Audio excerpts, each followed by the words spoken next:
เดี๋ยวนี้เฮาก็อยู่ในเบอร์โฮดของเฮามื้อนี้ก็สิได้พากันออกเดินทางไปหากินอาหารเช้าสิไปนำกันกับอันใหญ่แอดเวนเจอร์เป็นลาวยูทูบเบอร์มาจากเมืองฟรีมอนต์คนลาวมีแต่คนเดียวไปวัดจะค่อยพ่อคนวัดก็เป็นวัดอยู่หันหรอกวัดก็อยู่เมืองหนึ่งอีกไปสลับไปซานโฮเซวัดซานโฮเซโอ้บ้านหลังนี้หญ้านี่ยาวหลาย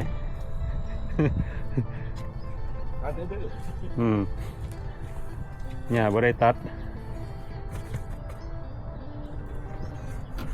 ไปโจเดี๋ยวนี้พวกเฮากะสิได้พากันไปหากินอาหารเช้าเนาะไปหาเลี้ยงท้องตัวเองนะมานั่งรถสายโสดอยากคล้ายๆคือกันกับรถเฮาทั้งหลังเลยเฮาสิบ่นี่ก็ทิ่มไปเฮาสิบ่ปีนกล้องไปทางหลังบ่ปีนกล้องมาทางหลังปีนกล้องมาทางหลังก็เห็นได้กล้องแค่เนื้ออยากคล้ายๆคือกันกับรถเฮานั่นแหละสายโสดได้เนาะสายโสดบ่มีเมียมาเคลียนให้วัยรุ่นวุ่นวายเขาอย่างอื่นวัยรุ่นวุ่นวายหน่อยนึงวัยรุ่นวุ่นวายโอ้รถเพิ่นมีอันน่ะวัยรุ่นวุ่นวายเปิดหลังคาไว้ได้นี่กินอากาศสดก็มาเปิดเอาอากาศสดเข้ามาดอกอเมริกาเขาต้องได้ใส่เบลได้ใส่พวกเข็มขัดซิทเบลต์เป็นบอลไว้ของในรถคันนี้รถนี้สิเป็นรถไฟฟ้าบ่เป็นไฮบริดโอ้ไฮบริดกันแลนน่ะนะโลสปีดมันใส่แบตเตอรี่กันแลนไฮสปีดจะค่อยนะเอนจินมันจะค่อยคิกอินซอยกันแล้วกันสิว่ามันซอยกันครับไปทางไหนซื้อบ่หรือไปเบื้องซ้ายก็ได้เดี๋ยวซ้ายเนาะ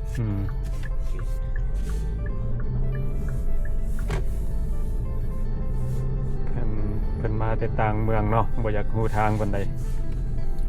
อย่างนั้นค่อยก็บ่เรื่องปานใดเฟรชเนาะไปขัวก็ได้ขัวเนาะอันนี้ก็สิเป็นถนนเกติสเบิร์กในเมืองเฟรสโนเดี๋ยวนี้กำลังขี่รถเลาะจักสิไปกินห้านเลยเนาะขี่รถเลาะไปเลาะมาเดี๋ยวนี้ก็หากว่า9:30เนาะเขาออกมา between Ashland and Cedar มาเบิ่งห้านนั่นSandy Cherry ครับแต่ว่าเพิ่นก็ยังบ่ทันเปิดห้าน Sandy Cherry นี่อาหารของเพิ่นก็แซ่บเด้อยูเทิร์นบ่ยูเทิร์นก็ได้เอี้ยวซ้ายก็ได้ไปนี่เนาะข้างๆปั๊มน้ำมัน76สิเป็นห้าน Sandy Cherry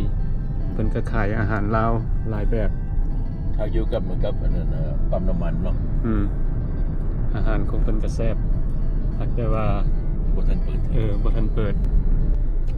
เมืองเฟรสโนเฮาก็เป็นแบบสิละเฉพาะอยู่ได้มันก็มีแบบเอเรีย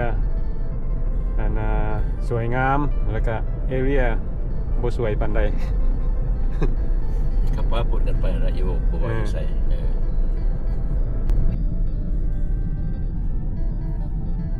เก็บกวาดได้ดีอยู่เนี่ยจริงๆแล้วมันใบไม้เขากำลังคลีนกันอยู่เดี๋ยวนี้เพราะว่า ready for spring นะครับ summer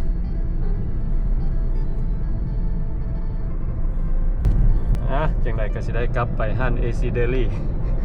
นี่บ่รอดเอาไปรอ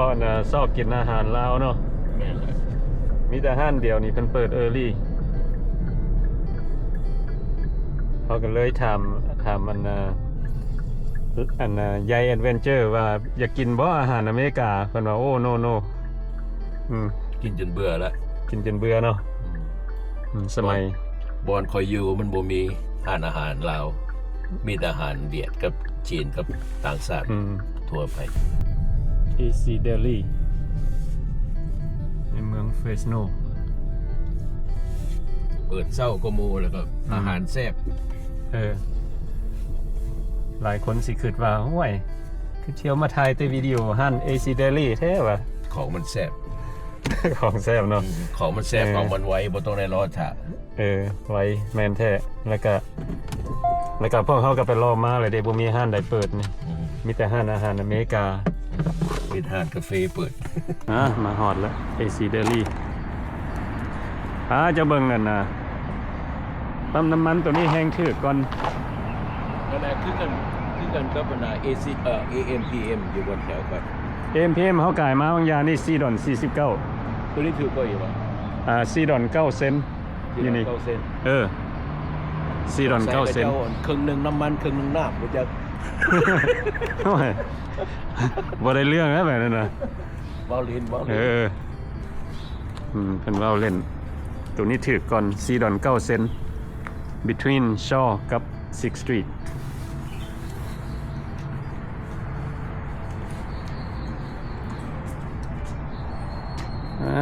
AC Daily บางเพิ่นมีอย่าง special วันนี้ fast flavorful fulfilling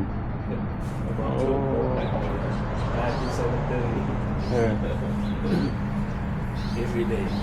แม่น ชื่อนั่นน่ะ The Owner ดอกเราบอก เนาะมื้อนี้ก็สิเป็นวันeveryday เนาะทุกมื้อ everyday ทุกมื้อเพิ่นเปิด 9:00 น 7 โมงครึ่งกันแล้ว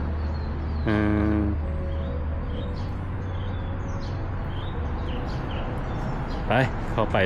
เฮาสิกินหยังมื้อนี้ ไปเบิ่งก่อนว่าเพิ่นมีหยังได เบิ่งเมนูกันเนาะ ไปเบิ่งเมนู โอเคเอ้า ทุกอย่างมันก็แซ่บเบิดแหละ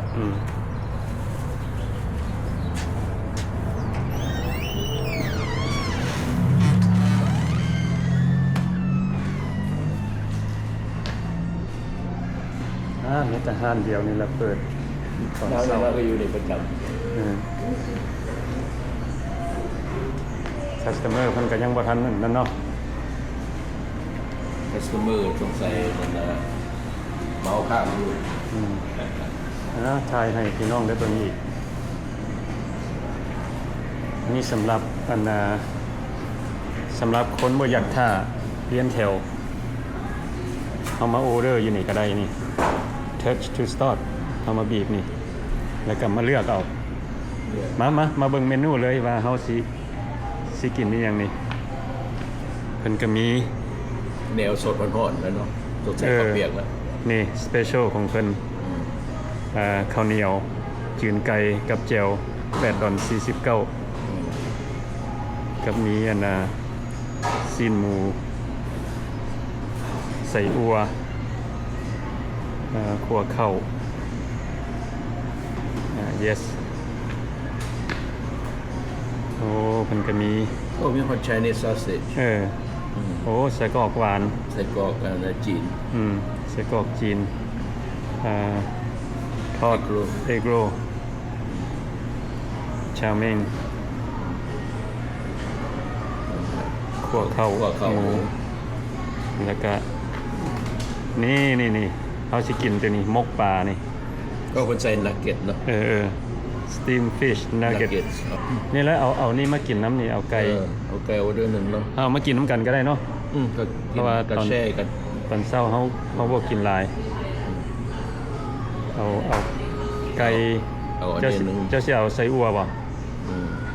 เอาเนียนเอามกป่าเนาะมกป่ามากับอันนั้นอยู่ว่าคือสิบ่มีเข้ามานำบ่ก็ต้องเอาออเดอร์เข้าต่างหากข้าวเปียกเนาะ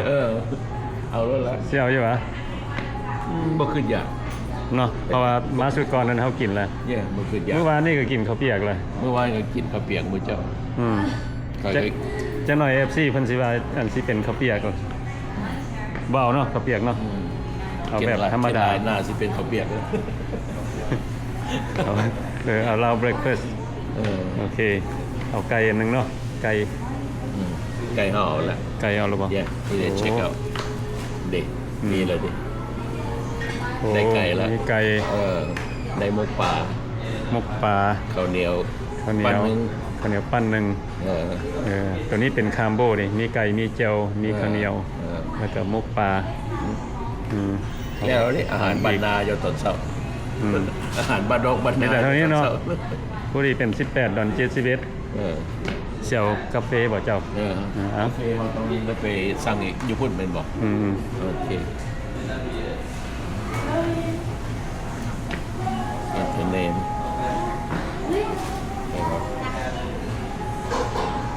โอเค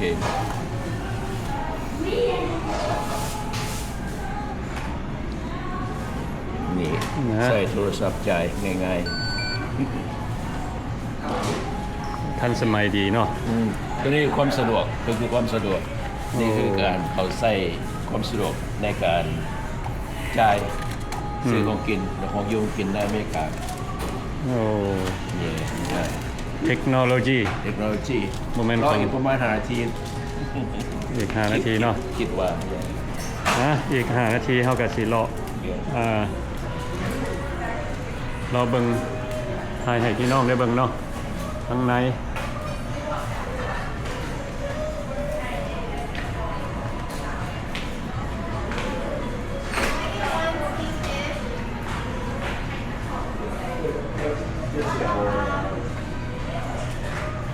ฮะ ก็เจียวกาแฟหรือเจียวนะขี่ ไข่เอาน้ำมันน้ำที่นั่นก็ได้นี่เขามาเบิ่งฝั่งนี้ไปนี่โอ้นี่เอานี่ดีกว่านี่เป็นน้ำหวานนั่นนะ น้ำหวานเผือก ทอโร่น้ำหวานเผือกน้ำหวานรวมมิตรโอ้ตัวนี้ รวมมิตร ตัวนี้ก็แซ่บคือกัน ประจำเราค่อยคุณอยู่พูนานเวียดบื้น โอ้ this one 499 and this one is 399แล้วเป็นก็มีน้ำหวานข้าวโลซอง499ตัวนี้นี่โอเคค่อยบ่ได้กินเรื่อย เนาะ รวมมิตรได้กินเรื่อยอยู่ท่านเวียดบื้นรวมมิตร เป็นก็มีมะม่วง หมกหมวกจำ โอ้ นี่สมพักมันก็มีห่วยเอาอยู่วะของส้ม บอก บอก เจ้าบด ทานก่อนโอเค อย่าเจ็บท้อง อันนี้เมนอย่างเป็นนี่599นี่ ค่อยเบิ่งหันคือสิแม่นอันก้อยหมู ไม่มี ก้อยหมูลาบหมู โอ้ ตัวนี้เนี่ยซุปหน้ำไม้ โอ้มีฮอดซุปหน่อไม้มีฮอดกันเจียวปลาแดก เจ้าปลาแดก เจียวปลาแดกแล้วต่อมานี่เพิ่นก็มีเจียวบองเด้ส้มปลาอาหารแบบบ้านนอกเว้ยนี่อืม สมปลาเรื่องๆนะต้องมีไข่น้ อืม ำไข่ปลาเนาะ เป็นน้ำต่อมานี่ก็สิเป็นน้ำพลัง แล้ว energy drink น้ำข้าว You guys want like coffee or Thai tea right now? I can get that for you. oh okay yeah there's an offer ฮะ the boss say he saw our โอ้he saw our video and he say offer us the free drink โอเคเอาอัน Like นั้น Thai tea or coffee? yeah Thai tea I get Thai tea I can take a Thai off No, it's already pre-made. แหนมข้าวของหวาน Two? สปริงโรลอันนั้นก็สิเป็นอาหาร ready ของเพิ่น grab train go เดี๋ยวนี้พวกเขากับเปลี่ยนบรรยากาศเนาะมานั่งกินข้างในเอาวันนี้ บรรยากาศอินโด เราสิมานั่งอยู่แจนี่แหละเห็นบ่แจนี่ทางนี้เพิ่นก็มีประตูออกไปข้างนอกแล้วก็นั่นสิเป็นอาหารเฮาทำอิฐก็มีแต่เท่านี้เนาะแต่ว่าพวกเขาก็คิดว่าโอ้ย่านคนเขาจะว่ากินประหยัดแท้ว่ะเนาะเราก็เลยแต่เอาอีกอันนึงมาเพิ่มพอให้มันเป็นตะเบิงเนาะ เป็นตะเบิงเป็นตะแซ่บ เป็นตะเบิงเป็นตะแซ่บ ให้พี่น้องผู้เบิ่งหิวน้ำ เออ หยอกพี่น้องอาจจะได้กินของแซ่บกว่าเฮา ธรรมดาเฮานี่ข้าวปั้นหนึ่งกับไก่ตอนหนึ่งเหลือเฟือละ นี่เขาต้องให้มีแนวเผ็ดๆอยู่นำโบเจลก็แม่นตำมะฮุ่มหรือว่าพวกสมทั้งหลายสมปลาสมไข่ปลาสมพักพวกนั้นอาหารลาวพวกนี้นี่โอ้นั่นต้อง ลูกค้าเพิ่นก็เที่ยวเข้าเที่ยวออกเนาะขนาดตอนเช้า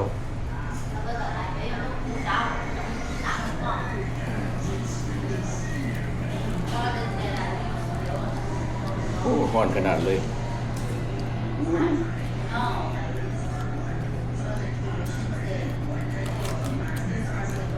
เคยชิมอยู่บ่หมกป่าหั่นของเพิ่น โบเด้เจอตะ เค บี ย ด เนาะ เด้อ that's why เจอตะบีดเด้อทุกคน that's why พวกเฮาลองเบิ่งอันให้เพิ่นลองเบิ่ง something new เนาะครับแต่ว่าหมกป่าของเพิ่นนี่เฮาได้ชิมแล้วแซ่บ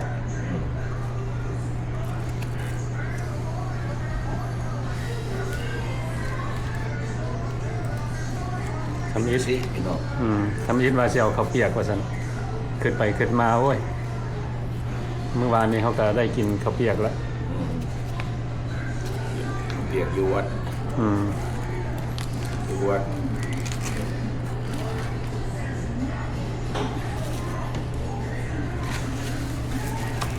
นะอันนี้สิเป็นน้ำใจของเจ้าของห้านเพิ่นแถมให้ มาซอยโฆษณาให้ เอ เรา อเพราะว่า เข้ามาตลอดเนาะเจ้าของห้านเพิ่นก็เลยอันแถมให้เฮาอันนี้สิเป็นไทยที่และอันนั้นสิเป็นคอฟฟี่ ให้กำลังใจคนเป็นยูทูบเบอร์ในการมีกำลังใจเห็นเรียบต่อไปไทยทำต่อไป ซีเมืองอัน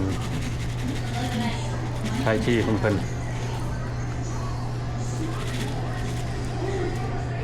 เป็นนี่พี่น้องเจลของหมักแล้วนี่ good flavor หอมดี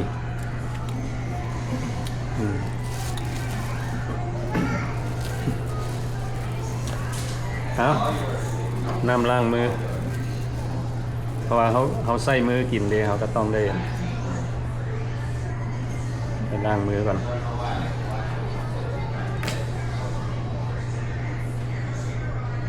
เพื่อความสะอาด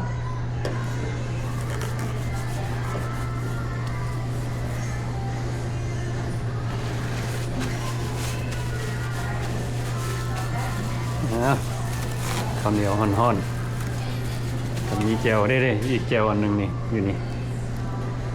โอ้ข้าวเหนียว3 ปั้นเท่านั้นนี่ฮะนี่อีกปั้นหนึ่งอยู่นี่ ตัวนี้เอ็กซ์ตร้าดิ extra เนาะยามันโบอีมย่านจะโบอีมพี่น้องโบอีมแล้วมันคือคำเข่าคนเดินมาเท่าคันโบอีมแล้วมันคือคำเข่า อันนี้สิเป็นแจวบองหรือแจวปลาแดกมันตัวนี้นี่ เพราะว่าเจียวปลาแดกหลายขวด แจวปลาแดกเนาะ เนี่ย มันดูทำยิดก็ต้องนี่แหละใส่แจวนี่แหละก่อน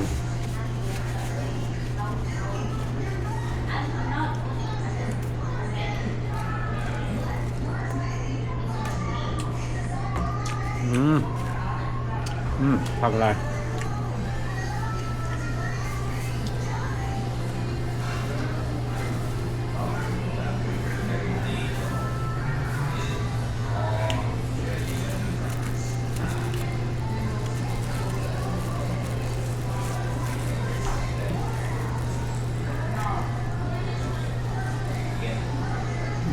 เป็นยูทูบเบอร์กล้องติดตัวตลอด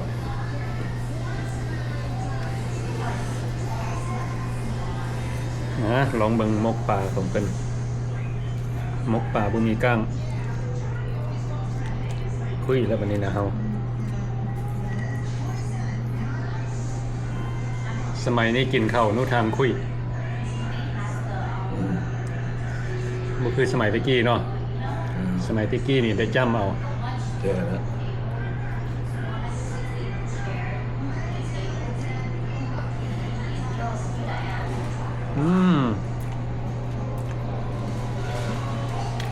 แซ่บรสชาตินี่สิมีกลิ่นหอมหลายสิ่งหลายอย่างบ่ว่าจะเป็น herbs หัวสิงไคใบขี้หูดเท่ากับบ่ฮู้ว่าอีหยังแน่นอนเพิ่นเอาใส่แต่ว่ารสชาติหอมดีสุดยอดแล้วเนาะอาหาร ใส่หัวเราเบิ่งความอันนั้นจูซี่ความนุ่มความมันนะกินหอม อันนี้สิเป็นลาว breakfast เด้อพี่น้อง เขาไม่ชอบมาโยนแต่ว่าเขาบ่ใส่คนลาวมือสด มึงดูใส่อัวของเพิ่น เขาบ่ลดอยู่ บ่เคยเน้นไปบ่กินหลายดอกไป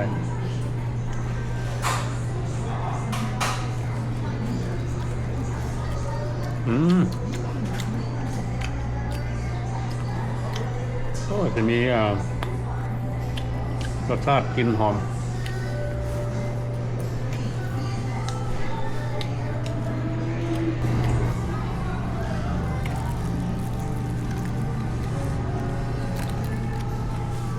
มุกปลากดใส่ใบผักชีพี่น้อง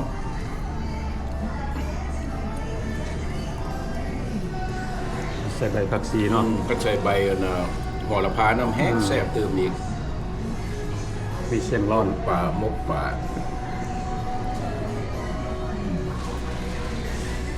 ใส่เส้นร้อนน้ำแซ่บตัวนี้ให้นัมเบอร์ 9ตัวนี้ให้นัมเบอร์ 9จาก 10 ให้น้ำเก้าจาก10โอ้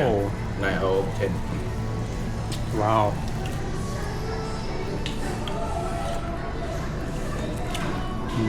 ไก่ของเพิ่น เนื้อปลาสิ้นปลาแซ่บ เนาะ ๆจะขึ้นเลย ไก่เพิ่นให้4ตอน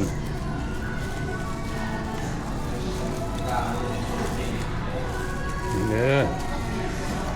กินไก่ ปลาวันนี้ปลากระบังเนาะปลาวันนี้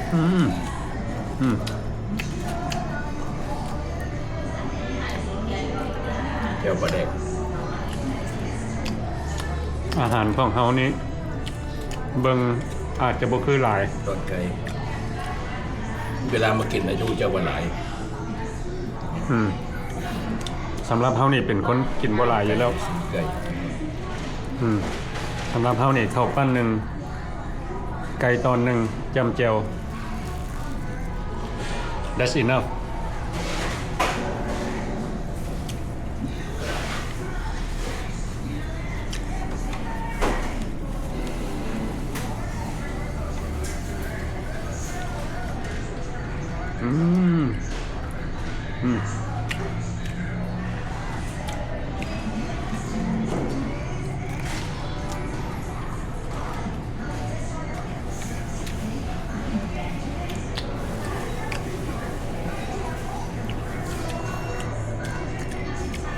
เป็นอย่างพวกเขาจังมากินอาหารลาว เพราะว่าเราเป็นคนลาว แมน พ่อแม่เลี้ยงมาแต่น้อยก็กินอาหารนี้มา แล้วก็เป็นอาหารที่แซ่บจับใจ แมนเราถือ คนต่างชาติก็มากินอาหารเราแล้วเดี๋ยวนี้ก็ลำดับอาหารลาว และคันเขากินอาหารลาวนี่ มีข้าวเหนียว มีเจลแล้วก็พวกนี้นี่ มันอิ่มได้โดน อิ่มได้โดนแน่นอน เนี่ยก้อยนี่กินอาหารอเมริกาในผ่าน2 ชั่วโมงไปแล้วรู้สึกว่าหิวแล้ว ค่อยคือกัน กินข้าวเหนียวนี่ผ่าน2-3 ชั่วโมงไปก็ยังโอเคอยู่ ยังโอเค เนี่ย อันนี้เว้าอีหลีได้บ่แม่นเฮาเว้า โมเมนต์ว่าเป็นไอเฮ็ดเป็นคอนเทนต์โมเมนต์ก่อน บ่อันนี้แม่นความจริง เป็นคนจริงโอ้เจ้าคนจิตใจนั่นน่ะมุกป่าเด้อก็ให้10 ซะ ให้10อ่ะ yeah ไอ้ โอ้ ซิป เอาเก้า เป็นเอาเทน เก้าเปลี่ยนมาเป็น10 yeah ย้อนหยัง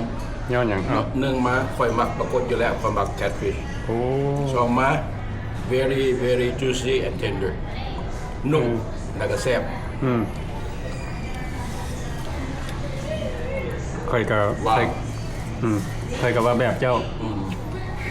เพราะว่าเครื่องปรุงครบ มีเส้นร้อน มีใบโหระพา มีใบผักชีเครื่องผสมมันแน่นอน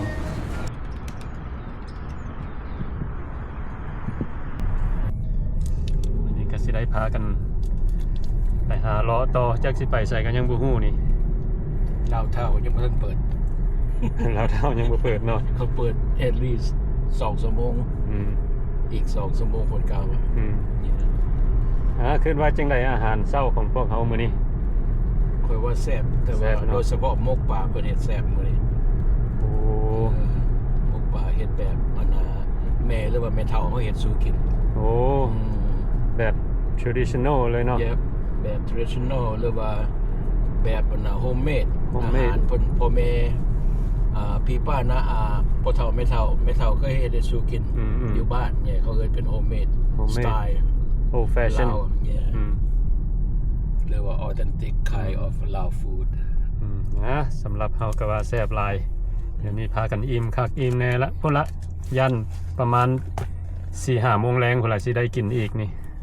พูดแล้วประมาณนั้น เพราะว่าข้าวเหนียวมันอิ่มได้ดนเด้